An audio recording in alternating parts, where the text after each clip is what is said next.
Well, that's definitely not the case. In fact, Cellebrite openly promotes the fact that it's made up of Unit 8200 veterans as one of its key selling points. For example, as you can see in this presentation for investors, Cellebrite boasts about having world-class talent from the unit, and that this gives the company a competitive advantage by generating unmatched capabilities. And it's not just low-level employees who are ex-Israeli intelligence, but many people who occupy senior positions in the company. For example, the company's long-standing CFO, Dana Gerner, is a Unit 8200 veteran, a fact which she openly discloses on her LinkedIn page. Gerner is also a director of Cellebrite's local branch, Cellebrite Australia, which is based in Canberra. Now, this relationship between Cellebrite and former 8200 members has been the subject of some excellent reporting, including by the Jewish Australian journalist Anthony Lowenstein, who authored a very important book called The Palestine Laboratory. But what hasn't been talked about a lot is the ongoing relationship between Cellebrite and the Israeli army. Because you might be thinking, okay, sure, Cellebrite is full of former 8200 hackers who have a shady past, but these guys might have put that chapter behind them, and now they're just living like normal civilians or tech bros. Well, it's important to understand that like all soldiers who have served in the Israeli military, 8200 veterans must return for compulsory service as reserves each year. The length of this annual service duty used to be up to 3 weeks, but it's been significantly extended during Israel's war on Gaza over the past 20 months. So there is this ongoing exchange of information between the unit's current and former members, which, as Forbes reported in a glowing article about Unit 8200 in 2015, allows the unit's veterans to get a peek into the latest technology being developed by their younger successors. And let's be clear about what kind of technology this is.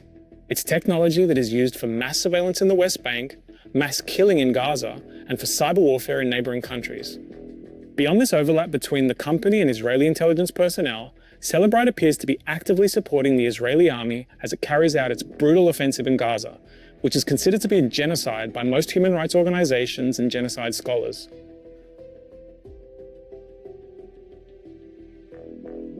In the early days of Israel's military onslaught in Gaza, Cellebrite admitted on Instagram how proud it is to stand beside its IDF soldiers and how they've dispatched vital equipment, food, mobile chargers, and clothing to the front lines.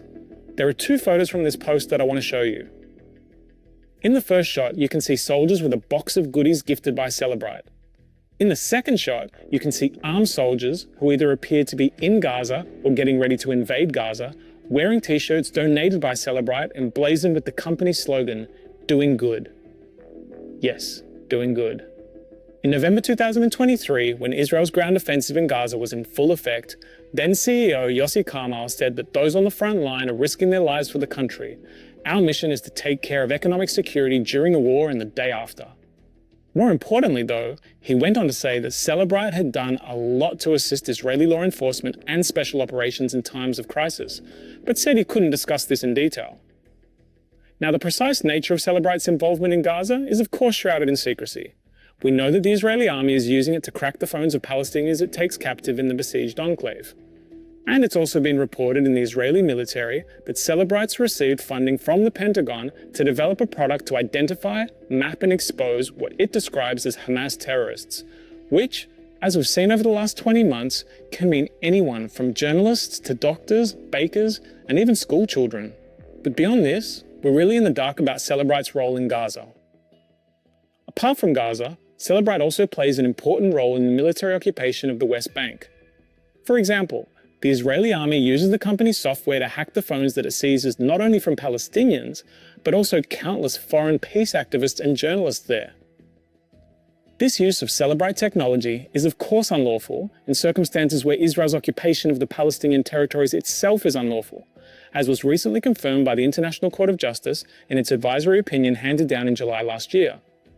Beyond Palestine, human rights groups have long accused Cellebrite of aiding various authoritarian governments around the world.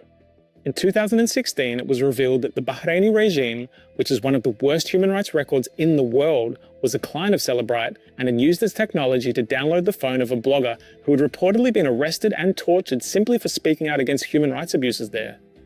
In 2017, Cellebrite was used against Reuters journalists in Myanmar who were charged with publishing evidence of a massacre of Rohingya people.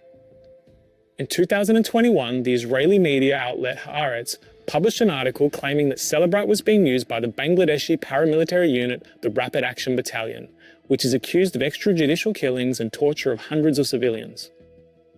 In the same year, the Committee to Protect Journalists documented the use of Cellebrite in Botswana to examine the phones of journalists who had been arrested in relation to Facebook posts about COVID-19.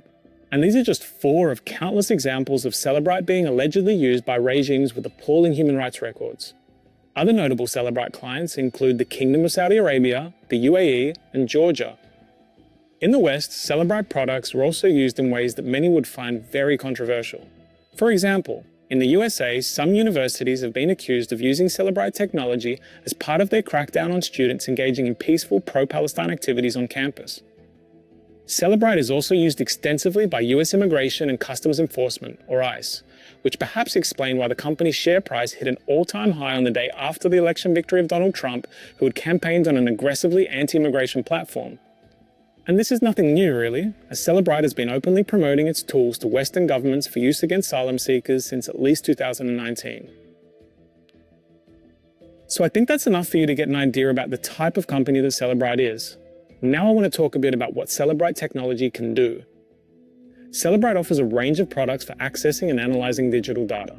It's best known for its Universal Forensic Extraction Device, or UFED, which is the product used to access electronic devices and download their data. UFED can be used on a range of devices, including tablets, computers, USB drives, and SIM cards. But it's most commonly used on mobile phones, and that's what I'm going to focus on in this video. UFED's most important feature is its ability to get into locked phones, even if they're passcode protected. Once UFED has cracked the passcode on your phone, it can start downloading the data on it. Now, what kind of data does it download? Well, the short answer is everything. All of your text messages, emails, photos, videos, call logs, contacts, Google searches, map searches, health data, everything. And when I say text messages, I'm not just talking about SMS. UFED downloads the chats that are stored on your phone from all of your messaging apps, even the encrypted ones like WhatsApp, Signal, Telegram, and Threema. And it doesn't just get the messages you've got stored on your phone, but can often also recover messages you've deleted.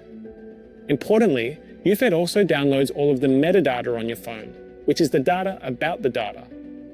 Let's take your camera roll, for example. Every phone and video on your phone contains a lot of additional info, like the date and time it was taken, whether it was taken with your phone or someone else's, and if you've got your location services turned on, which most people do, your GPS coordinates at the time it was taken. Location data is particularly important because most of your apps save this data, and so your phone can usually show where you are at all times. One of the newer and lesser known features of UFED is its ability to download the hidden data on your phone that you can't see yourself and you probably didn't even know was saved on your phone. For example, every iPhone that uses iOS 15 or later stores what's called biome files, which can reveal an insane amount of info about your everyday life. There's more than 130 categories of biome files, but some of the main ones include the histories of every app you've used at any given time, every Wi-Fi network and Bluetooth device you've connected to, every time your phone was locked and unlocked, every time you've put it in airplane mode, every notification you've received, and all of your Siri usage. Now, some of this data might seem pretty trivial, but it can actually reveal extremely important info about you and your daily activities. To illustrate the point, let's look at the recent high-profile murder retrial of Karen Reed in the US. Karen Reed was accused of murdering her boyfriend, and one of the main factual issues in dispute at the trial was where her boyfriend had died.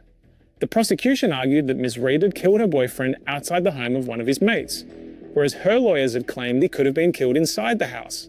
Relevantly, the death happened in the middle of winter in Massachusetts, and the prosecution used evidence of the low temperature of the battery of the deceased's iPhone, which had been downloaded by UFED, to support their theory that he could have been outside in the cold when he was killed. Here is Cellebrite expert Ian Whiffen giving evidence at the trial. Is there another subject that you looked at, that you analyzed, in order to reach a conclusion about the time and location of John O'Keefe's cell phone over the night of January 29, 2022? Yes, the next one is battery temperature. Can you explain a little bit of background on this before you start the slides? So again, we have a temperature sensor built in within the phone, monitoring for if the battery temperature increases too high and becomes a danger, or if the temperature gets too low and becomes an issue. So it constantly monitors the temperature of the battery and records that information in the Knowledge C database. This same Cellebrite expert gave evidence at the trial about how iPhones also record every time they are in pocket state, which is basically when the phone's cameras are blocked, usually because it's in your pocket. The prosecution used this pocket state data in combination with the location data and battery temperature to try to show precisely where Mr. O'Keefe was at the time of his death. So it's pretty crazy when you think about all of the kinds of data that can be downloaded using UFED. And it's even crazier to think that this is just one of several products that Cellebrite offers. Now, there's not enough time to go through all of Cellebrite's other products in as much detail, but I just want to give you an overview of some of the main ones. UFED Cloud is like UFED, but for your data that's stored in the cloud. This commonly includes all of your social media data, your phone backups, and your cloud storage accounts like Apple iCloud and Dropbox. It also includes sensitive data that some apps store on the cloud instead of on your phone, like all of your Uber activity and your online purchases. Cellebrite Endpoint Inspector is a product that allows the remote collection of data from phones, computers, and other devices. This is important because, unlike UFED, which requires the target's device to be connected to the physical UFED, Endpoint Inspector can extract the data from the device even if it's on the other side of the world. The product is marketed to corporations to monitor their employees' activities at the office or when they're working from home. But who knows whether government agencies are also using this remote extraction technology? Cellebrite Pathfinder is a product that takes all of the data that is downloaded using other Cellebrite products and then uses AI to analyze it in a fraction of the time that it would take humans to do. For example, in a matter of minutes, it scours all of your photos, videos, texts, and social media to reveal your interactions with certain people, your movements, and your activities.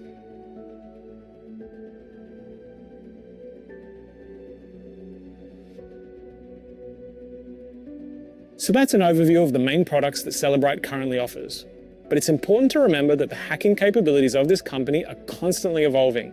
Cellebrite invests very heavily in research and development, which can be spearheaded by the ongoing recruitment of the best and brightest of elite Israeli intelligence units like 8200.